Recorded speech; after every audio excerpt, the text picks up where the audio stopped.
très très important de comprendre et de réaliser que l'évolution, ce qu'on appelle l'évolution, ce que l'initié moderne ou l'initiation moderne définira comme l'évolution, c'est un acheminement ou c'est un développement personnel. Quand je dis personnel, parce que à un certain moment donné, au cours de l'évolution de la conscience humaine, puis au cours de la transmutation du caractère foncier de l'homme, qui mène à une très très grande ouverture de son esprit, il vient un point où l'être est réellement seul. Il n'y a pas de support de ses parents, de ses cousins, de ses frères, de la race. L'être est réellement seul. C'est dans cette solitude existentielle, face à la vie, puis face à ce qu'il ressent intérieurement, et face éventuellement à ce qu'il peut communiquer avec d'autres plans, qu'il réalise jusqu'à quel point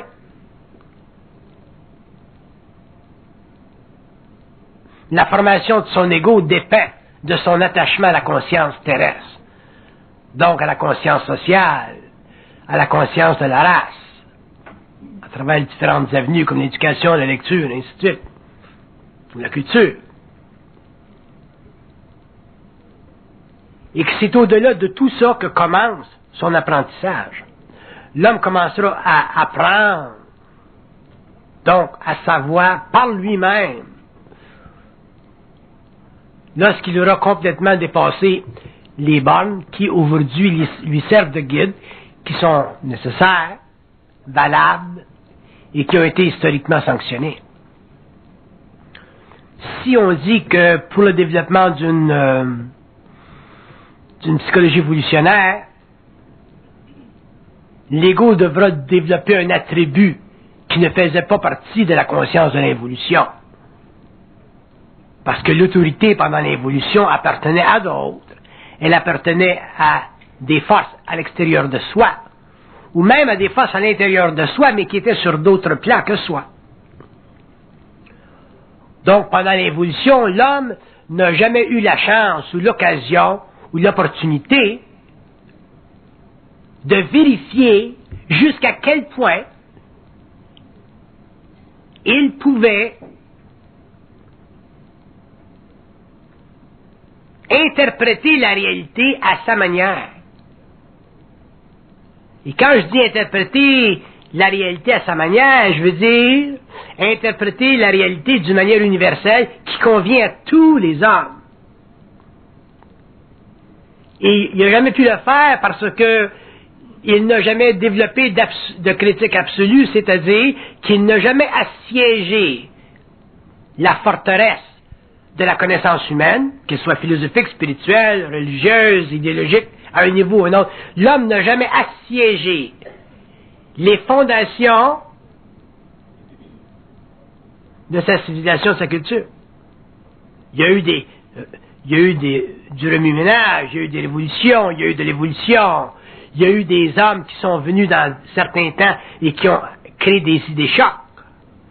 Il y a eu des Victor Hugo, il y a eu des princes de la pensée, mais il n'y a jamais eu d'assassineur de pensée.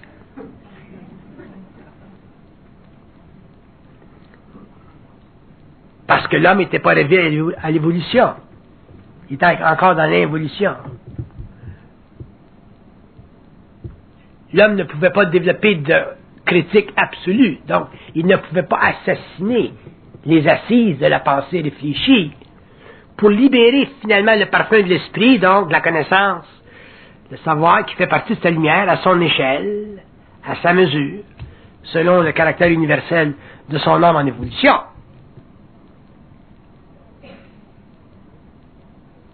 Donc Aurobindo, quand Aurobindo disait qu'en 69, il y avait une lumière qui frappait l'homme sur la terre, que l'homme venait en contact avec une lumière sur la terre, il avait raison, Aurobindo.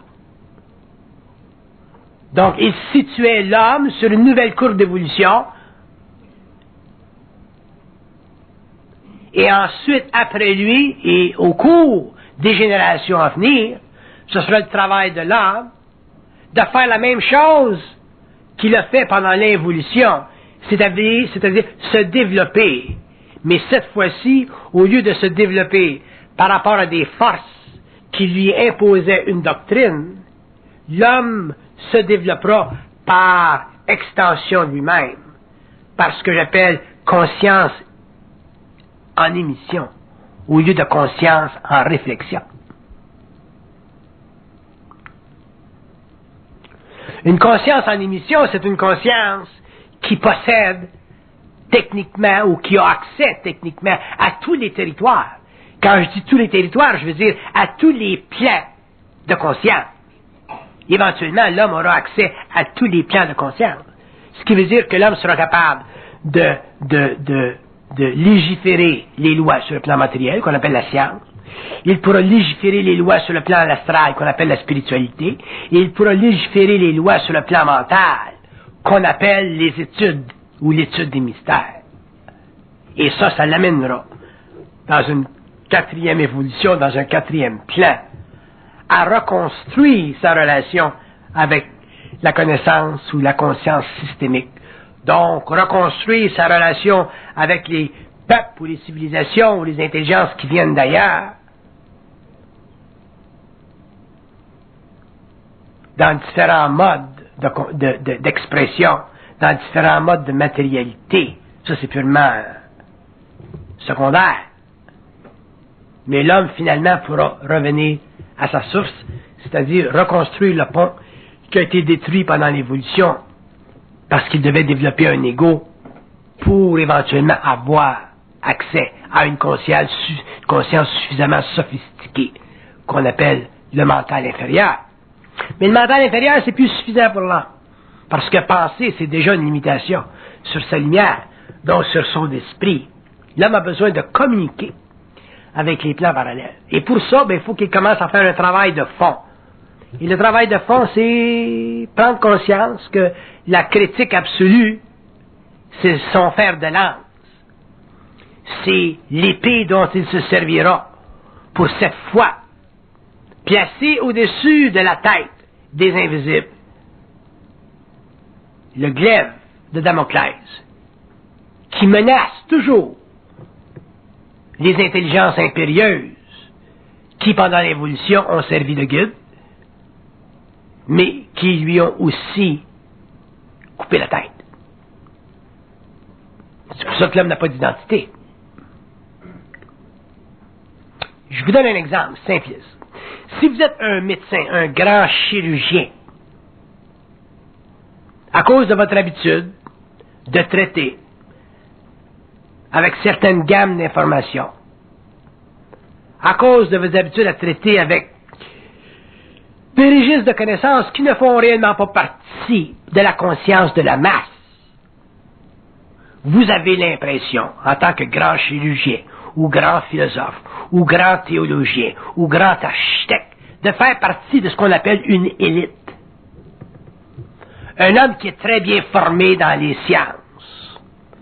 Un homme qui a techniquement un caractère savant. A l'impression d'appartenir à une élite. Et en fait, il appartient à une élite. Le seul problème avec cette élite-là, c'est que, de par sa nature matérielle, égocentrique, fondée sur la personnalité, elle impose à l'homme ses vues. Si vous êtes un grand théologien, vous allez imposer à l'homme vos vues. Si vous êtes un grand architecte, vous allez imposer à l'homme vos vues. Que vous soyez n'importe quoi, si vous êtes très avancé et que vous fonctionnez dans des atmosphères raréfiées de la science, vous allez imposer à l'homme vos vues. Pourquoi? Parce que l'homme n'aura pas la capacité de les refuter. Mais si l'homme avait la capacité de refuter vos vues, si l'homme avait la capacité de refuter les vues d'un grand théologien, simplement comme ça, par le flick of the wrist, comme on dit en anglais, si un homme avait la capacité de refuter, quand je veux dire refuter, je veux dire de réellement dépasser les vues de la science, de l'architecture, de n'importe quoi. À ce moment-là, l'homme serait libre de l'élite. En étant libre de l'élite, il serait libre. Et en étant libre et en sachant le prix que l'on doit payer pour savoir, il ne rendrait plus jamais ensuite après lui l'homme servile.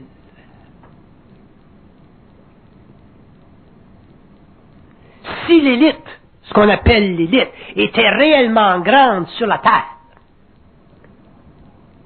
elle ne chercherait pas, par tous les moyens, occultes ou non, insidieux ou non, per force ou non, à établir son pouvoir sur la conscience humaine. Donc le grand théologien, s'il était réellement grand dans le sens de l'esprit et non pas dans la fortitude de l'âme, supporté par une mémoire mécanique très développée, il pourrait facilement rencontrer un homme, un être, quelque part dans le monde, et l'écouter, et trouver que, ouais, peut-être que cet homme-là a quelque chose à dire qui est intelligent. Donc le problème avec l'élite dans le monde, c'est qu'elle se croit unique, et qu'elle se donne le rôle, et qu'elle s'est toujours donné le rôle, d'imposer à l'humanité des doctrines qui font partie de son apprentissage, mais qui font aussi partie de son mental doctrinaire. C'est pour ça que je haïs, moi, en tant qu'individu, les gens intelligents. J'haïs l'intelligence mécaniste involutive. Non pas parce qu'elle n'est pas belle, mais parce qu'elle donne pas elle donne pas de chance au petit homme de sentir que lui aussi, il y en a peut-être de l'intelligence. Je me rappelle une histoire que ma femme me racontait quand elle était jeune. Elle était à l'école et elle posait au professeur des questions. Probablement que les questions dans ce temps-là tournaient autour de Adam et Ève, la pomme, puis toute la bébelle, là. La tour de Babel, on peut s'imaginer. Puis ma femme, par vibration, même si elle ne comprenait pas son avenir, son devenir, elle posait des questions qui rendaient mal à l'aise le professeur. Il ne pouvait pas y répondre. Donc il disait, bon, mais ma petite, là, tu te poseras ça à l'université en théologie. Mais aujourd'hui, cette petite fille-là qui a grandi, puis qui est rentrée dans son identité, si elle rencontrait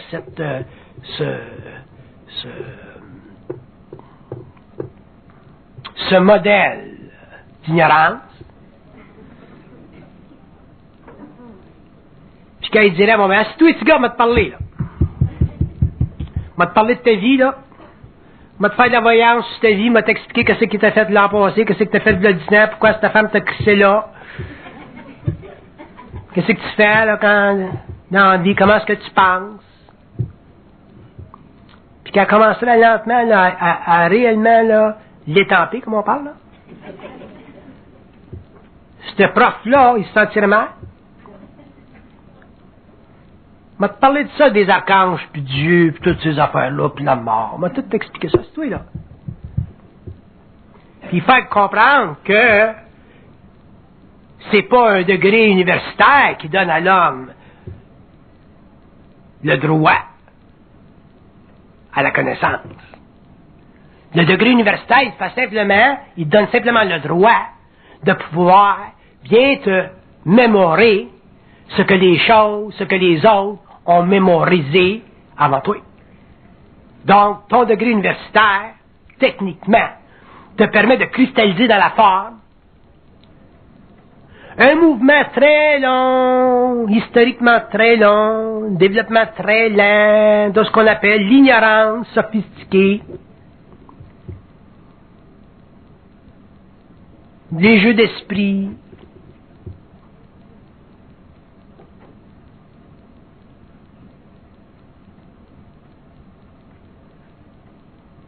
tu fais une thèse, là, puis tu prends ce que l'autre a écrit, puis tu t'ajoutes un petit peu. C'est comme rajouter du sel puis du poivre quand tu fais un repas.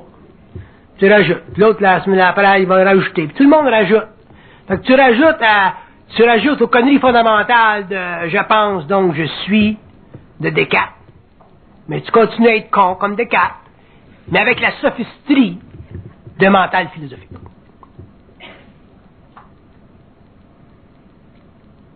C'est pour ça que c'est heureux qu'on soit arrivé en science aujourd'hui, que la science soit venue pour nous libérer un peu de la fabulation. Parce que la science, c'est exact. Les scientistes ne demandent pas si c'est la vérité, ce qui se passe dans le laboratoire. Mais en dehors de la science, on parle de vérité. Puis le petit prof de ma femme, c'était la vérité. Je ne sais pas ce qui était rendu dans l'histoire de la pomme, mais il va falloir un jour que l'homme apprenne à reconnaître. Puis quand je parle de l'homme, je parle de l'élite. Apprenne à reconnaître qu'il y a dans le monde, de par le monde, des êtres qui sont peut-être pas sophistiqués, mais qui savent des choses. Et si l'élite n'en arrive pas à réaliser ça, il va venir un point où l'élite va se sentir extrêmement dépassée au niveau de la connaissance.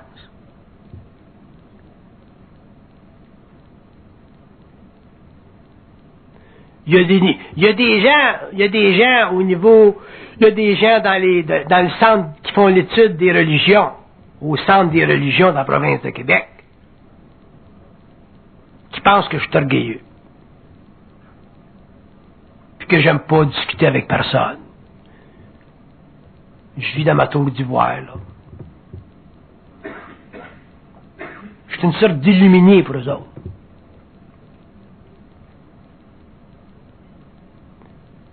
Mais, ils viennent pas me voir. Viens me voir, on va parler. Si je veux. Ah, là, ils vont dire, tu vois, là, s'il veut. Mais je veux même pas le voir. Là, ils vont dire, tu vois, il veut pas nous voir. Pourquoi est-ce que je veux pas les voir? Parce que je veux pas leur faire de la peine. Puis pourquoi je veux pas leur faire de la peine? Parce que je veux pas les mettre en initiation. Parce que je veux pas leur faire réaliser jusqu'à quel point ils sont ignorants.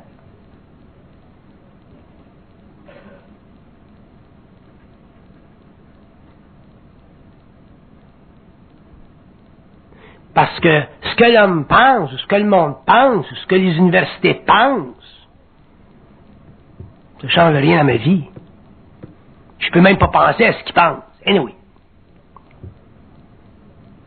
Par contre, l'élite, un jour, va tout s'apercevoir qu'il y a des choses, il y a des dimensions dans l'homme qui vont au-delà de la logique. Tu prends Jojo Savard, tu peux rire comme tu veux de Jojo Savard, tu peux analyser son show à télévision, Jojo Savard, tu peux faire une critique de journaliste de Jojo Savard. Mais il y a du monde dans le monde, il y a des Jojo Savard dans le monde, il y a des intuitifs, il y a des voyants dans le monde qui savent des choses, qui ont accès à des choses, qui font partie de la connaissance de l'homme. Peut-être qu'ils ne peuvent pas l'expliquer comme il faut. Peut-être qu'ils ne comprennent pas tous les mécanismes, toutes les arcanes.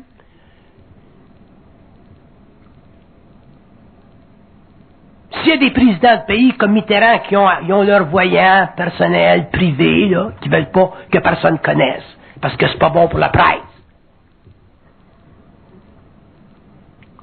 S'il y a des femmes de présidents comme Nancy Reagan qui a son astrologue, c'est pas bon pour la presse.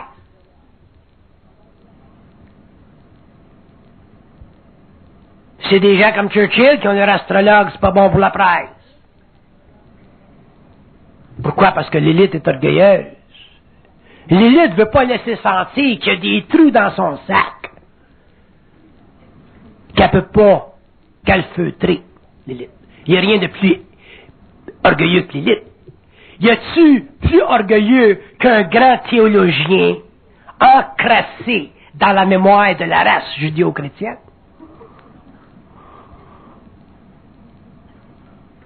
Comment est-ce que d'ange qui danse à la pointe d'une aiguille faut réellement être encrassé dans le mental pour même soulever la question judéo-chrétienne?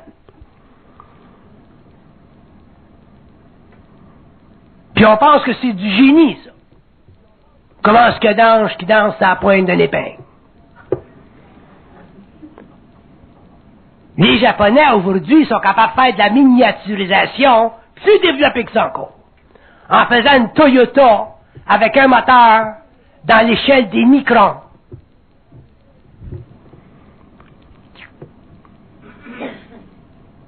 C'est ça le problème de l'élite. Puis qu'est-ce qui va casser l'emprise psychologique de l'élite sur l'individu, pas sur la masse. La masse a besoin d'élite, no problem. Mais qu'est-ce qui va casser l'emprise de l'élite sur la conscience individuelle? Ça va être le développement de la critique absolue de l'homme lorsque l'homme va avoir franchi les limites psychologiques de sa philosophie existentielle pour avoir finalement confronté la source de l'intelligence qui se cache derrière les formes qu'on appelle le mensonge cosmique. À partir du moment où l'homme utilise un terme pour définir un plan quelconque de la réalité, s'il n'est pas suffisamment conscient et en conscience critique pour déconditionner le terme lui-même, il est automatiquement prisonnier de la forme, donc il est automatiquement prisonnier de la pensée élitiste de son temps. Vous parlez des yeux? Pas de problème. C'est quoi cette affaire-là? Ça mange quoi? Ça mange-tu? Ça pète-tu? Ça chie-tu? Ça existe-tu? Dans quelle dimension que ça existe? Pourquoi est-ce que ça existe? Pour qui est-ce qui l'a créé? Y a-t-il une source de la création?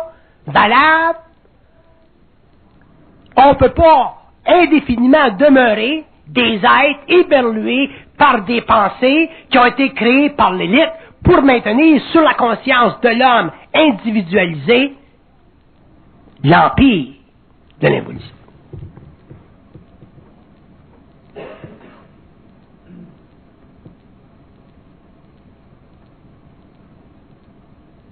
J'ai un de mes amis, grand philosophe, grand ami de Sartre, qui me disait il y a quelques années, quand je proposais d'y expliquer quelque chose, il me dit « Non. » J'ai dit « De quel droit as-tu de me dire non? Pour qui est-ce que tu te prends, calice, pour me dire non?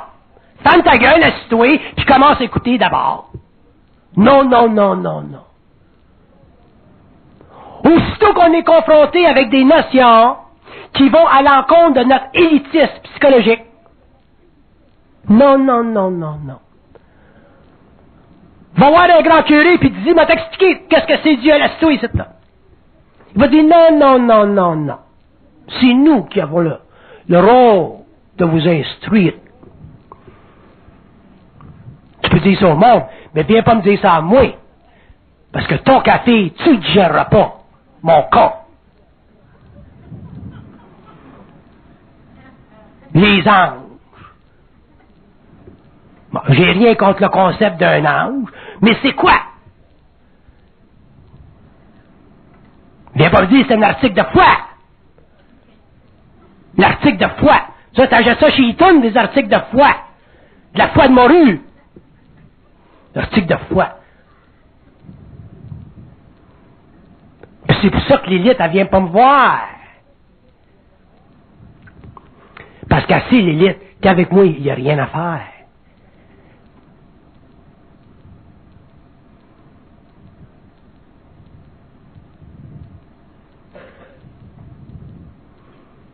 Fait que là, ils disent, bon, ce gars-là, Bernard de Montréal, c'est un orgueilleux. Aussitôt que tu confrontes l'élite, aussitôt que tu écris des choses qui les forcent à avaler ce qu'ils savent pas, puis à renvoyer ce qu'ils savent,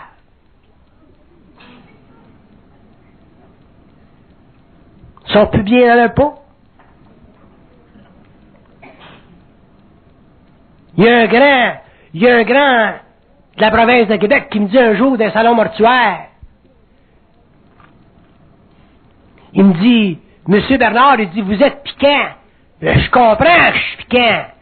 Parce qu'il faut que j'applique votre ballonne pour qu'elle pète. Je suis piquant. Vous êtes piquant. Je suis piquant. Va donc chier. Je suis piquant. On s'était fait piquer pendant des siècles de temps, là, Chris. On a des trous tout partout.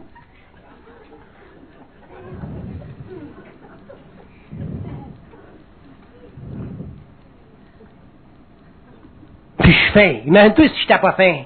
Hey! Qu'est-ce qu'il dirait pour me décrire? Il pourrait plus dire, je suis piquant, là. Ah, je suis piquant. C'était mon prof de latin puis de grec dans le temps, quand j'étais à l'école. Là, il trouve que je suis piquant.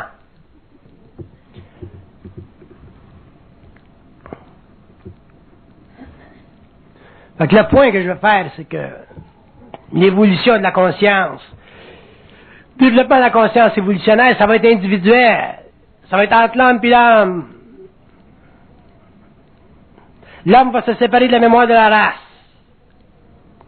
Ça veut pas dire que tu n'irais pas chez Eaton t'acheter du linge.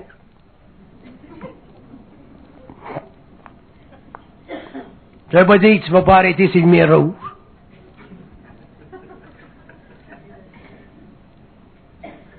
Je suis meilleur citoyen que ben du monde. Même des fois, je passe pas sur la lumière rouge, puis je sais qu'il n'y a pas de police dans le coin. Mais je change pas pareil.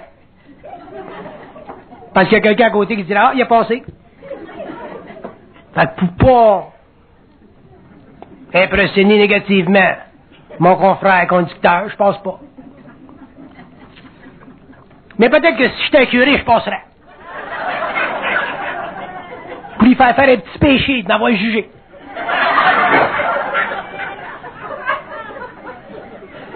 C'est mon Christ me t'en par en arrière.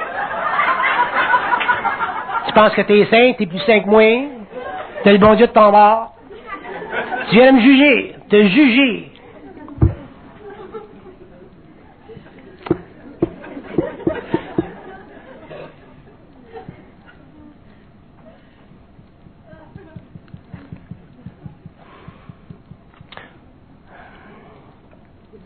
Quand l'homme va développer une conscience critique,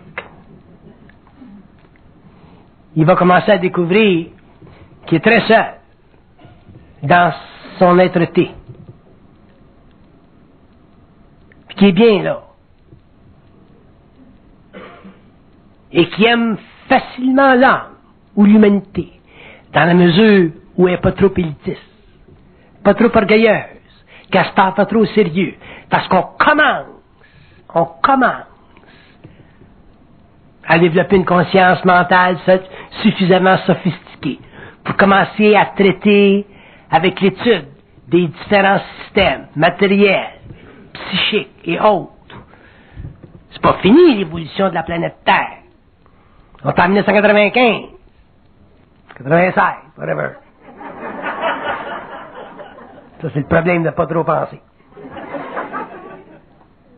Ça fait que...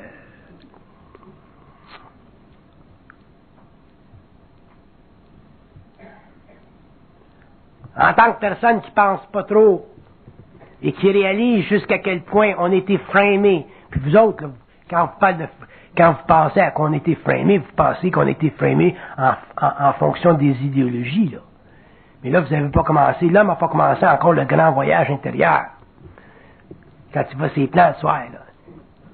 Puis qu'il rencontre, puis qu'il rencontre, puis qu'il rencontre, puis qu'il rencontre, puis qu'il rentre en conversation avec différents niveaux d'intelligence puis d'entité, là. C'est là que tu vois jusqu'à quel point on était framé. Puis c'est là que la lutte, elle commence. Fait que l'homme conscient vivra jamais la lutte, vivra jamais de révolution sociale, mais il va vivre une révolution intérieure.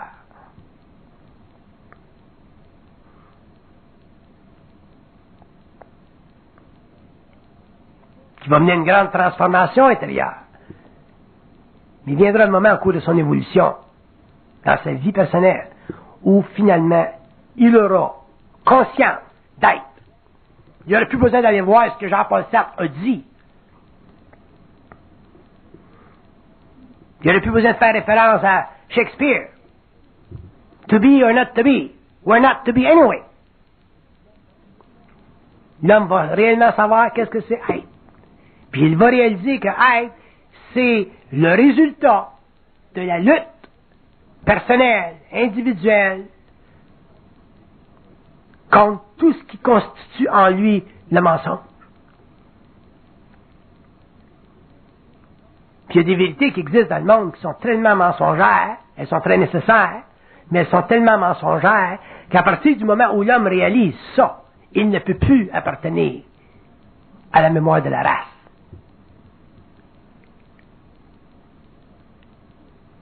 Parce qu'une vérité qui est mensongère, c'est pas nécessairement une dictée mensongère. C'est une perception mensongère. La Vierge, elle apparaît à un petit gars d'un champ. Le petit gars est en transe. Dédoublement astral, les yeux dans la graisse de bine. Il l'entend, puis il parle avec. À sortir, puis là, il revient normal. Il compte son histoire aux journalistes. La Vierge m'est apparue. C'est vrai. Mais c'est quoi le mensonge, la vérité? C'est à qui cette bonne femme-là? Habillée en bleu avec les éléments vestuaires traditionnels qui ont été peints par Raphaël, par Michel-Ange, par d'autres. Autrement dit, des couleurs, des vêtements qui appartiennent à la mémoire de la race, pour convenir psychologiquement avec la forme, qui permet à la race de s'identifier à une forme, pour maintenir encore la race dans l'ignorance de l'interpénétration des mondes, de l'interpénétration des civilisations, de l'interpénétration des espaces-temps, puis de la proximité des univers parallèles, qui ferait de nous des êtres savants si on était suffisamment et psychiquement évolués pour ne pas être magnétisés par des intelligences qui peuvent se manifester à l'homme, toujours selon la qualité archétypale dont il a de besoin pour avoir l'esprit tranquille.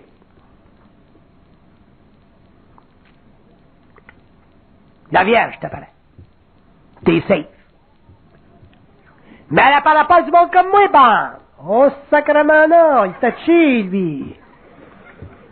Ça passera pas, lui.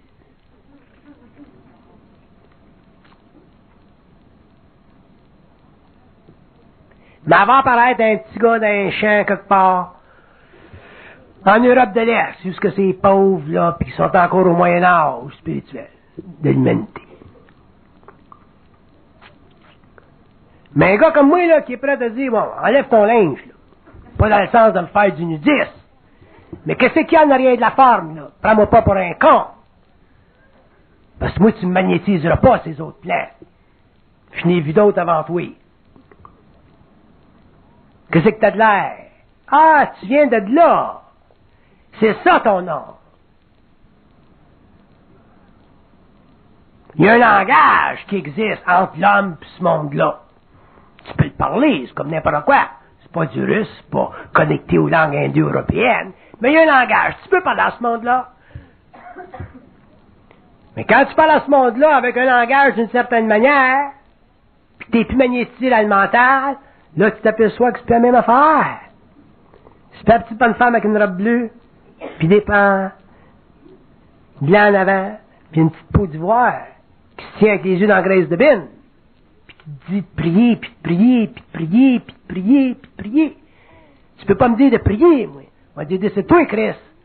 Y en a-tu de la conversation entre toi et moi? Là, il n'y en a pas, là, parce que moi, c'est moi qui va te faire prier. Je vais te prier de crisser ton camp. Shit or get off the pot. On n'est plus des cons, là. C'est ça la critique absolue.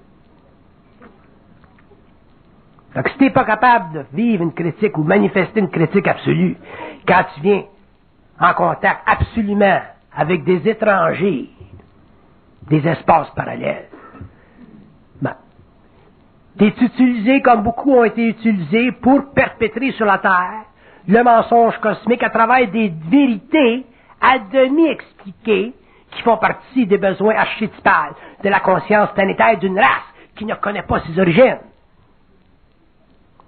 et qui est manipulée par l'élite.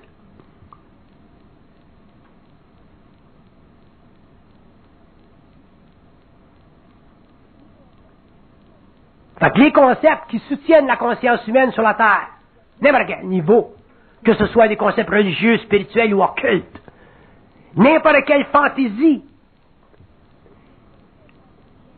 qui est une expression du mental humain, transmis, canalisé, par vertu médiumnique ou par vertu philosophique ou simplement par la pensée, dirigé, ça doit être par là,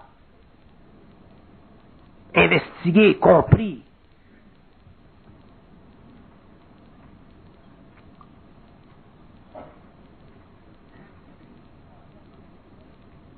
Sans ça, on est fait à l'os. On va demeurer des êtres spirituels, du bon monde, ou on va demeurer des êtres matériels, matérialistes, encore du bon monde. On ne sera jamais intelligent.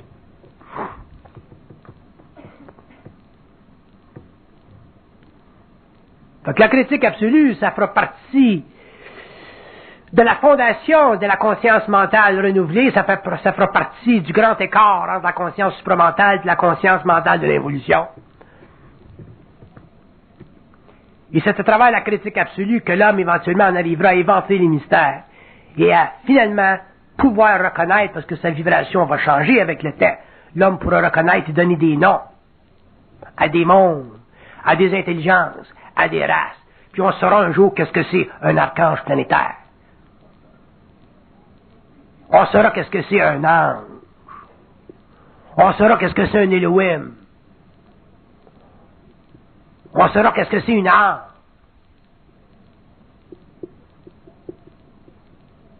On saura qu'est-ce que c'est un vaisseau séraphique, une conscience morontielle, un corps astral. On pourra reconnaître la nature de la communication télépathique avec les plantes. Avec qui se compare? D'où ce que tu viens, toi? Tu fais quoi? On le saura.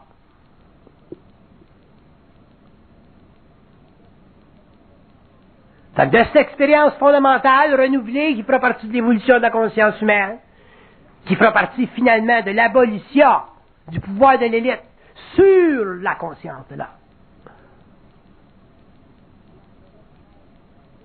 On entrera dans l'âge du Verseau, dans l'âge de la communication, et finalement on saura d'où on vient, qu'est-ce qu'on fait ici, où est-ce qu'on s'en va. Les fameuses questions qui n'ont jamais été répondues par l'élite dans le passé.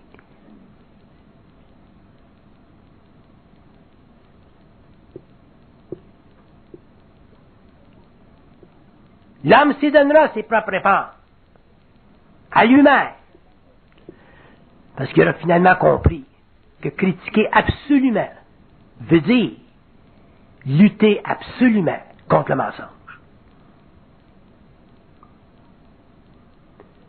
Si l'homme veut se sécuriser psychologiquement derrière les formes spirituelles qui ont été institutionnalisées,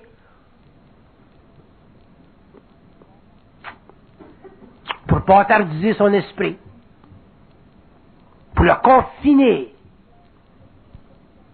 pour lui enlever la mesure de lui-même,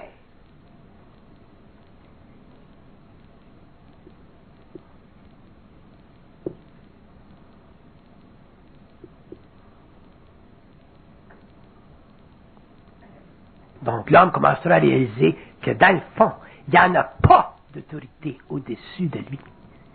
Quand l'homme saura ça, qu'il n'y a pas d'autorité au-dessus de lui, l'homme saura finalement qu'il est un être de lumière, qui est un être intégral, qui est un être créatif, qui est un être global, willing, capable, pouvant communiquer avec différentes échelles d'évolution. sachant que chacune se spécialise dans son domaine, mais sachant aussi que l'homme, à cause de sa fonctionnalité cosmique, est capable de parler avec n'importe qui, à n'importe quel niveau, sur n'importe quel sujet, dans la mesure où la fondation de la communication est universelle, systémique, télépathique, consciente, individualisée et non régie par les lois de l'élitisme évolutif.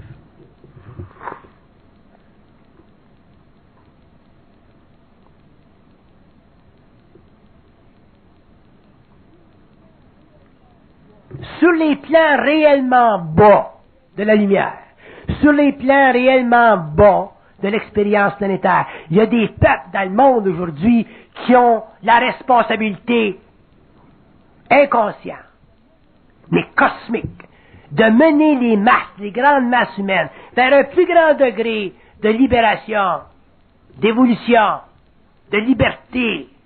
Et ce grand peuple-là vit en Amérique. C'est l'Amérique, de par sa constitution, qui amène lentement dans le monde une lumière qui peut être affaiblie, mais néanmoins une lumière qui rencontre des objections contre les élites des autres nations. Mais vous ne pouvez pas repousser la lumière. Ça, s'éteint pas la lumière, c'est un feu, la lumière.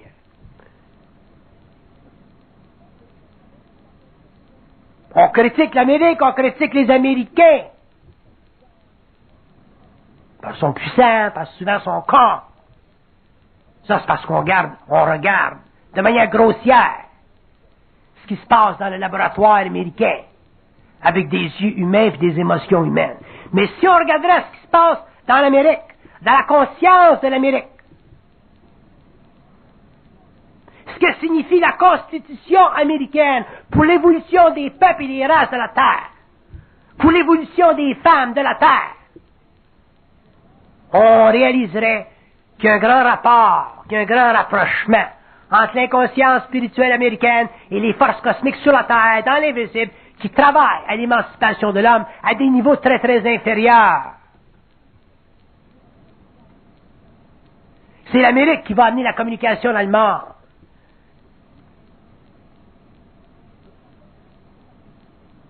Les Allemands viennent de dépenser 6 milliards là, pour avoir des programmes américains. Là.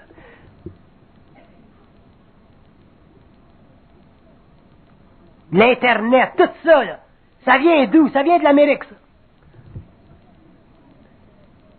Fait que les peuples québécois, les peuples canadiens, les Américains, ça fait partie, ça, d'une console qui est à l'avance, psychiquement sur la Terre, qui est devant tous les peuples, qui est à l'avance de tous les peuples.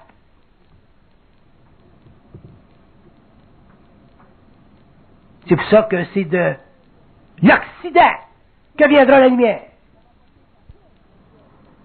Ça va pas venir de la Chine, la lumière. Ça vient pas de la Russie, la lumière.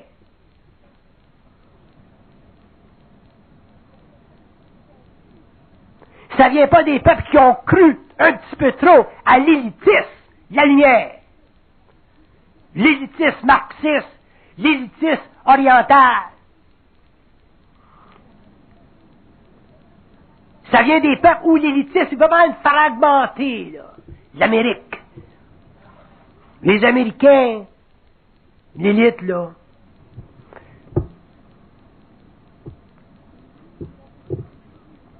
Les jeans ont fait plus pour l'évolution de l'humanité que toutes les doctrines idéologiques. Les jeans, les running shoes, la musique, le cinéma, la danse, coller, funny. Les choses qui ont choqué l'élite,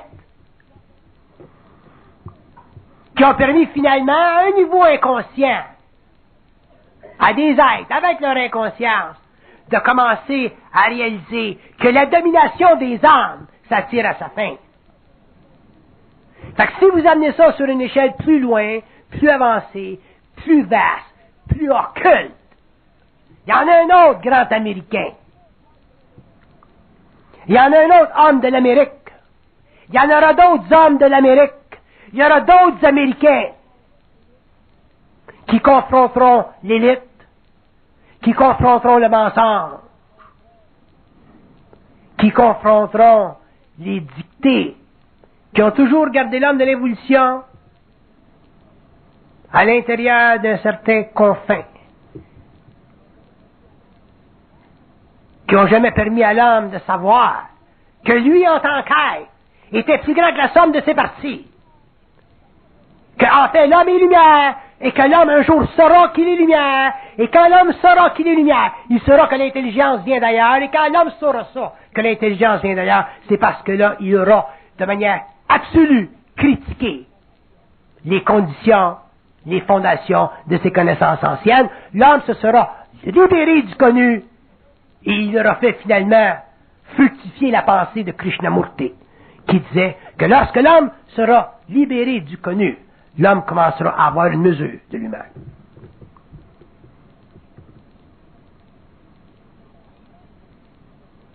Et c'est seulement la crainte psychologique de l'ego qui empêchera l'homme de se libérer du connu, de se libérer de la mémoire de la race, qui était nécessaire pendant l'évolution parce que l'ego devait se développer pour la structuration psychologique d'une société, mais qui n'avait rien à voir à faire avec l'évolution de l'homme. Le maître d'œuvre de toute conscience incarnée, l'homme, morontiel, conscient, évolué, individualisé, qui représente la fusion de l'esprit de l'âme, qui sait répondre aux questions fondamentales et qui sait donner des réponses qui font partie de sa vibration et non pas de sa crainte de déplaire.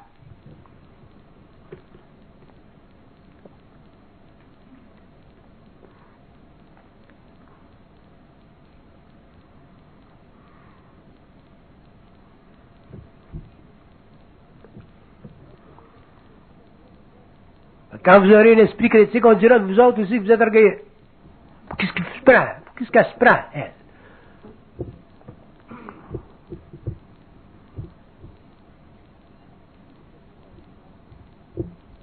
Parce que ceux qui ont le pouvoir ne veulent pas le laisser aller.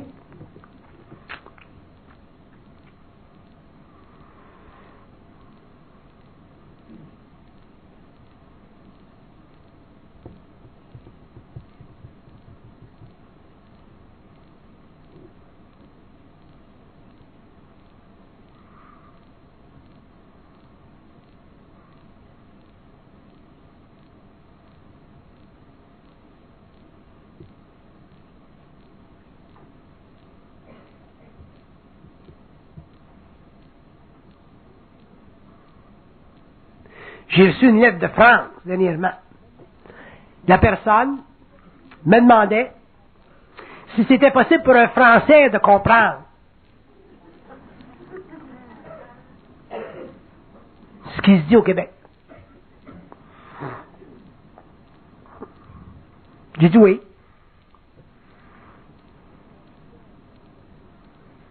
À condition que vous soyez pas trop offusqué par le degré d'opprobrerie que vous pouvez recevoir au Québec quand on se fâche.